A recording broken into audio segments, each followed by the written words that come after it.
আসসালামু আলাইকুম। আশা করি সবাই ভালো আছেন। তো সবার সুস্থতা কামনা করে শুরু করছে আজকের এই ভিডিওটি আমার।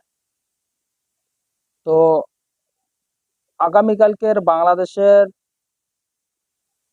ক্রিকেট বোর্ডে একটা দীর্ঘ মিটিং ছিল। প্রায় 4 ঘন্টা ধরে একটা মিটিং হয়েছে। এই মিটিং এর মাধ্যমে আমরা আশা করছিলাম যে বাংলাদেশের প্রধান কোচ চন্ডিকা হাথুরুসিংহে হয়তো বাদ যাবে। বাংলাদেশের ক্যাপ্টেন নাজমুল হোসেন শান্ত ও হয়তো টি-টোয়েন্টি থেকে বাদ যাবে।